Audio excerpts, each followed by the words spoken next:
گھر جنازے میں پہنچیں، میکسیمم لوگ جنازہ پڑھیں جا کے، لیکن آپ کی یہ نیت ہونی چاہیے کہ میں نے فوتگی والے گھر سے پانی کا ایک گھونٹ بھی نہیں پینا۔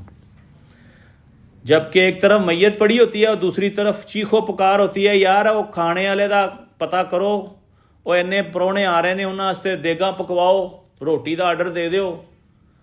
بعض خاندانوں میں تو یہ بھی ہے کہ جس گھر میں فوتگی ہوئی ہے انہوں نے جہاں بچی بیائی ہوئی ہے نا، کھانا پہلے دن کا انہوں نے دینا ہے، بچی کے والدین نے کھانا دینا ہے۔ یار ان کا کوئی گناہ ہے؟ انہوں نے کوئی قصور کیا آپ کو بچی دے دی ہے؟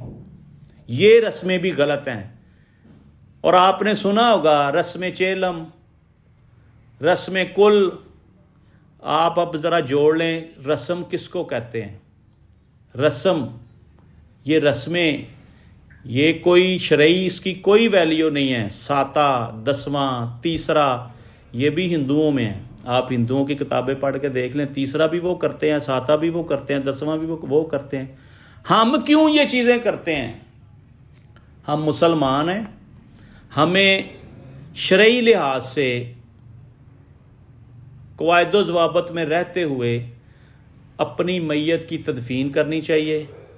اور میں کہوں گا آپ سے کہ جس طرح آپ شادیوں میں جا کے لفافہ دیتے ہیں نا، اسی طرح آپ ایک لفافے میں پیسے ڈالیں اپنی حیثیت کے مطابق، اور مت نام لکھیں اوپر کہ یہ میں نے پیسے دیے ہیں، وہ جا کے اس شخص کی جیب میں ڈال دیں جس کے گھر میں فوتگی ہوئی ہے۔ پتہ نہیں اس بیچارے کے کیا حالات ہیں، وہ کفن بھی خرید سکتا ہے کہ نہیں، پتہ نہیں وہ کسی کا انتظار کر رہا ہو کہ کوئی آئے جو قبر نکلوانے کے پیسے بھی دے دے، جو کفن کے پیسے بھی دے دے۔ اس کے پاس نہ کفن کے پیسے ہوں نہ قبر کے پیسے ہوں، فوری طور پہ آپ کو سب سے بڑا صدقہ یہ ہے کہ اس کی جیب میں جا کے پیسے ڈال دیں، چاہے لفافے میں ڈال کے اس کی جیب میں ڈال دیں۔